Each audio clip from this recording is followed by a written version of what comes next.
皆さんごきげんよう、上川薫です。今回取り上げる話題は、ウクライナ情勢とその関連ニュースなどを取り上げていきます。まず最初に取り上げる話題は、アメリカとロシアとの間における外交について、トランプ大統領はウクライナの和平協議に向けて、ロシアの態度が変わらないのであれば、ロシアに対して追加の制裁を行うと発表しています。トランプ大統領曰く、8月8日をめどに、ロシア及びロシアと取引している国、インドや中国などに対して二次関税 100% を課すとこれまで発言してきました。まず最初にこの外交交渉の進展具合について確認していきましょう。ロシアの態度が変わるかどうか確かめるために、アメリカはウィトコフ特使をロシアへ派遣しました。プーチン大統領、クレムリンでトランプ大統領特使と3時間会談。ウィトコフ氏は水曜日早朝にモスクワに到着し、クレムリンでプーチン大統領の出迎えを受けた。この会談の後、ロシア大統領府のウシャコフ補佐官は、プーチン大統領とトランプ大統領による首脳会談を近日中に行うことで、アメリカ側と合意したと明らかにしました。会談場所についても合意していて、今後発表するとしています。ウシャコフ補佐官は、準備に何日かかるか、現時点で述べるのは難しいが、来週、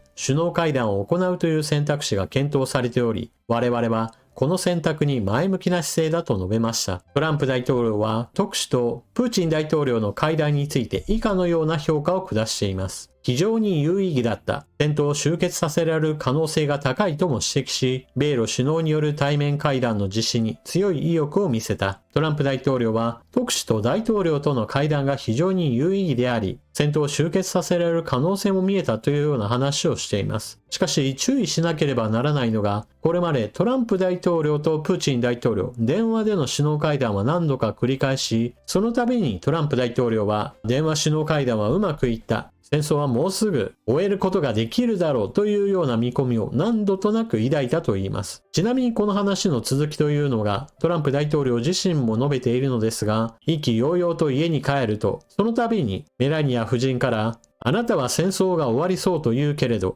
今日もまたウクライナではミサイルが飛んできて多くの一般人が殺されているわよと、現実とかなり乖離していることを告げられたという話があります。今回もまたその話の最新版になってしまう危険性があります。さらに注意しなければならないのが、プーチン大統領にしてみれば話し合いの余地があると見せることによって、ロシアに対する追加制裁や二次関税といったものの発動を延期させることに成功しています。その上で、来週行われるかもしれない首脳会談の場において、ロシアにとっては痛くない提案をする可能性があります。これは以前のロシア側からの報道で、ウクライナに対する空爆の停止であれば、ロシアとしては十分受け入れられるかもしれないとして報道されています。プーチン大統領にとって大事なのは地上戦闘を継続させ、領土をより広く獲得することです。一方で空爆の停止については、停止期間中にミサイルや大型突撃ドローンシャヘドの増産に努めることができ、少々の一時空爆停止はロシアにとっては何も痛くないのです。果たしてトランプ大統領の言うように、米ロ首脳会談で何か物事が前進するのかどうかは、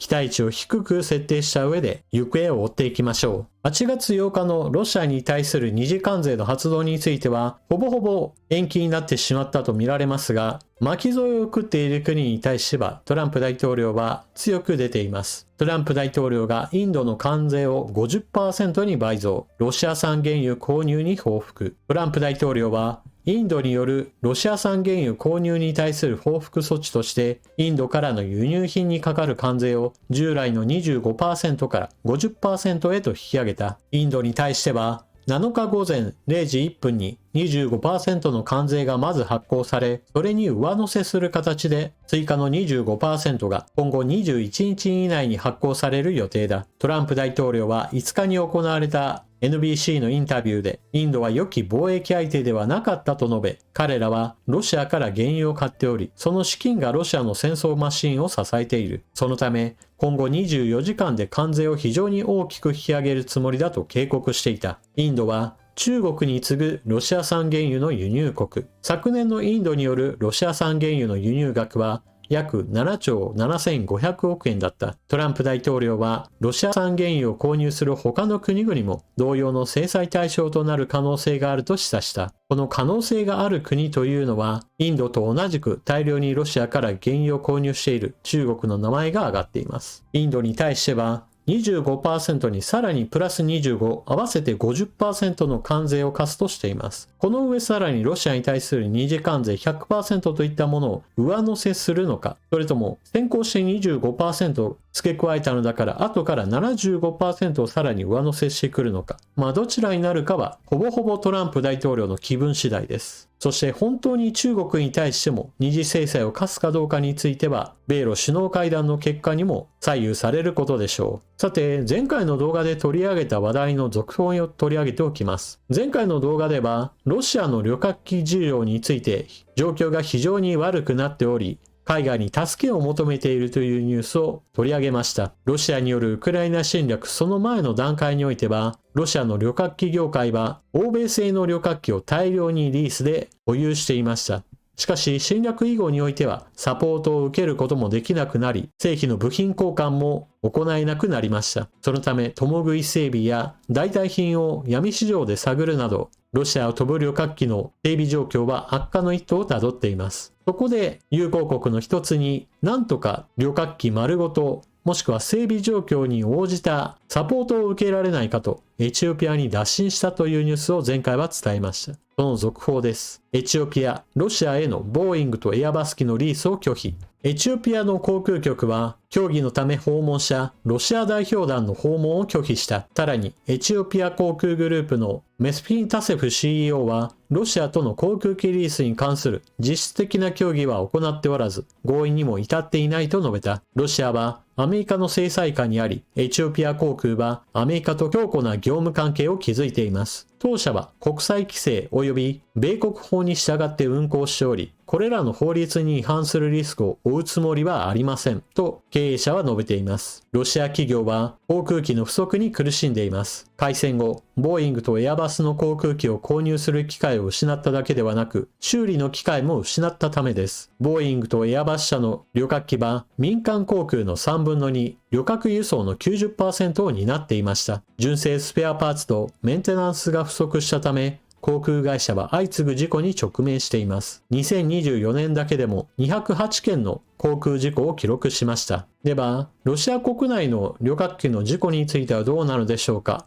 ちょうど今日もエンジン故障に見舞われたというニュースが入っていました。ロシアの航空会社の飛行機がまたも空中エンジン故障に見舞われる。モスクワ発ソチ行きの航空機が機内で発生した緊急事態のため、近隣の空港に緊急着陸しました。機体を点検したところ、荷物室の一つから煙が検出されました。また、当局は機体のエンジンに不具合があったと報告しています。ここ1ヶ月でロシアの航空会社が関与する同様の事故は少なくとも8件目となります。8月2日、ソチ発モスクワ行きの航空機では第2エンジンの油圧システムと全部着陸装置の制御に不具合が発生。7月27日はイジェフスク発マハチカラ行きの航空機が右エンジンの故障により出発地の空港へと引き返しました。4月20日、モスクワ発ドゥシャンベ行きではエンジン発電機が故障し、やはりこちらも空港に引き返しています。その2日前にもモスクワ発地対機の航空機が同様の事故が発生しました。同じような故障事故は7月11日、7月10日でも、さらに7月11日に関しては全く違う機体が同様にして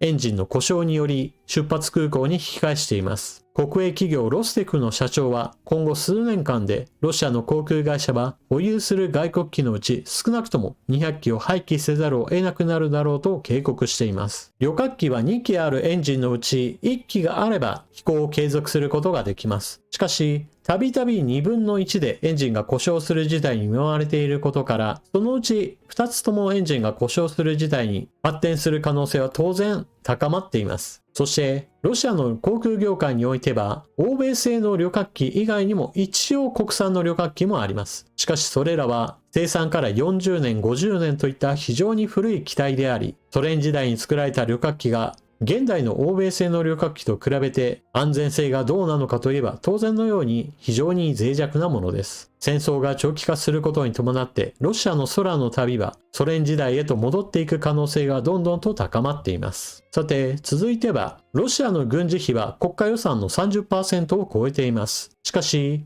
こうした軍事経済においても見捨てられた分野といったものが存在します。それが海軍です。陸軍偏重の予算割り当てによってロシア最大の国営造船会社は艦隊の近代化のための資金不足により人員削減を開始しました。軍艦は建造から年数が経てば当然のようにそろそろ更新といったことが必要になってきます。ロシア海軍も同様であり、古くなった艦を新しい艦へと置き換えていくといったことが行われてきました。ただし、そのための予算は大幅に削られることとなりました。7月末、ロシアの艦隊近代化計画への予算が 40% 削減されることが決定しました。削減の理由は、国家福祉基金の枯渇と連邦予算の3分の1がウクライナ戦争の必要経費に当てられることになったからだ。これにより、ロシア海軍向けの艦艇建造は大幅に後退。すでにロシア海軍の艦艇の平均戦例は40年に達している。現在の国家予算3割が軍事費という状況にあっても、船の更新ができないわけですから、今後、この軍事予算が縮減されるような事態にでもなれば、ロシア海軍はただのハリボテになっていく時もそう遠くはありません。ここから先の未来は2通りあります。まず第一のルートが、トランプ大統領がロシアに対して終戦につながるような態度の変更が見られないことから二次関税を発動するというパターン。中国、インドに対して二次関税プラス 100%。これが発動されれば両国にとってもアメリカとの貿易関係に大きな支障が出ます。アメリカは巨大市場であり、中国にしてもインドにしてもどちらにしてもプラス 100% という関税は非常に大きな打撃になります。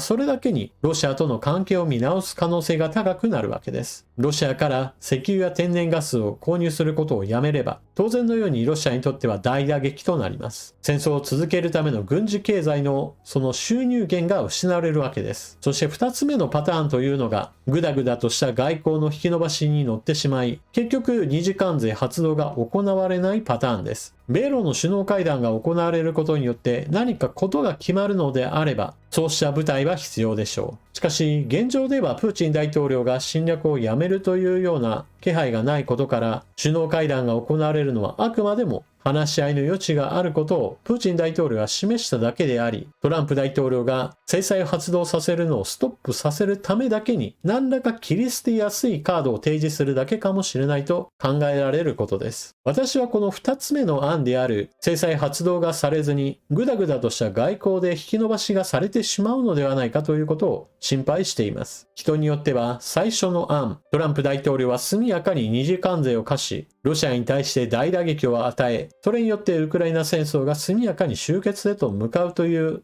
解説をする方もおられます。私もそうなってくれたら嬉しいなとは思うのですが、プーチン大統領にしてみたら、トランプ大統領は非常に外交上手玉に取りやすい人物であることから、そううまくことが運ぶかなというのを私は疑問視しているわけです。あなたはどちらの未来になると予想しているでしょうか？ぜひともコメントしていってください。それでは動画の最後までご視聴いただきありがとうございました。チャンネル登録していない方はぜひともこの機会にチャンネル登録よろしくお願いします。それでは次の動画でまたお目にかかりましょう。またね。